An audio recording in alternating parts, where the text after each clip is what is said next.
My name is Nan Tull. I'm a graduate of the School of the Museum of Fine Arts, Boston, and I have maintained a studio in the Fort Point Channel since graduating. For almost 30 years, I have worked in wax-based art, first with prepared wax emulsions, then with my own cold wax preparations, and finally, true encaustic for the past 25 years. With everything prepared, I'm now ready to show you some of the effects that I achieved in this painting called Float 1, shown at Soprafina Gallery in Boston, which represents me. Now let me take you through the steps necessary to work in encaustic. In the preparation, first we have the panel. Using a rigid support, I applied a porous ground so that the liquid encaustic would adhere to it. I then applied a collar around this panel so that when I work on it, it won't spill over the edge. Likewise, I applied tape around the edges simply to have a clean presentation at the end. Now that we have the prepared panel, we need the medium.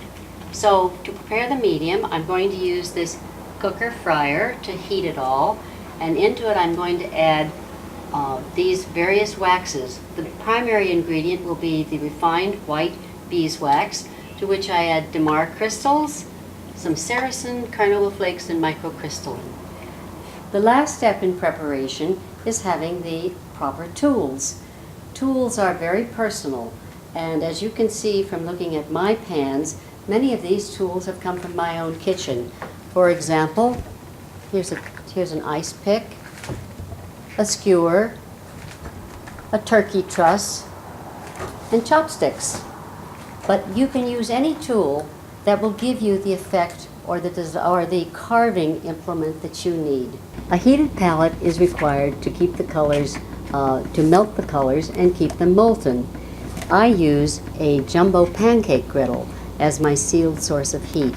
Whenever you're melting wax, we hope that the temperatures will be around 160 for the preparation and 275 on the palette, but not more, so that you don't decompose the mixture and release toxic fumes. Now this is one of my favorite parts about painting in encaustic, and that's the magic that happens, or rather the things that you don't know that are going to happen that do happen. Because when you pour this layer, first it's transparent, and then as it dries, it starts to become cloudy. It often takes overnight for the paint to entirely cure for you to come in and discover what you really have. You may want to then scrape it down. You can still see just a little the lines underneath. But again, while it's still malleable, I'm going to make some other random cuts. I'm going to be brave and let the go with the chance. Chance is part of it, courage is another. You can see that I'm revealing the colors below. You can always reheat the surface of the paint with your heat gun and work in a particular area. Using another palette that I prepared in advance, I'm going to fill in some of the grooves because the encaustic has hardened enough for me to do so. There are some empty grooves here, and I'm going to start with this one. I'm going to use my eyedropper and apply the paint as carefully as I can.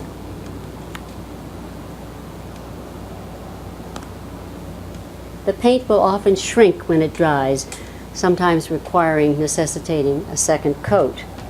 I will use that dropper for that color, and then I'm going to use this dropper, making sure the paint is adequately stirred, for this color, for the other groove that I've left empty.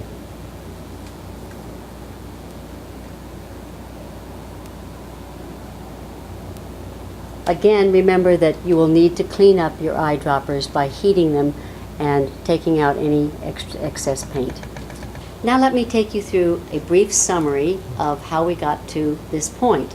We began with a panel that we prepared, to which we then added a medium made with the various waxes that I pointed out. We then heated all of that on these sealed sources of heat with proper ventilation. We added color to the various cans to make sure we get the colors we want and the amount of translucency. We pour a first layer and make whatever cuts or adjustments in that layer that we choose. We must then seal that first layer and any subsequent layers with heat to make the next layer bond properly to have a true encaustic painting. And then you proceed with the next layer, and you continue in this manner until you achieve the effect you desire. This is the painting that we are using this to show you some of the effects that we were working toward for a painting like this. The final step in making any work of art is creativity, artistry, which cannot be outlined in how-to steps.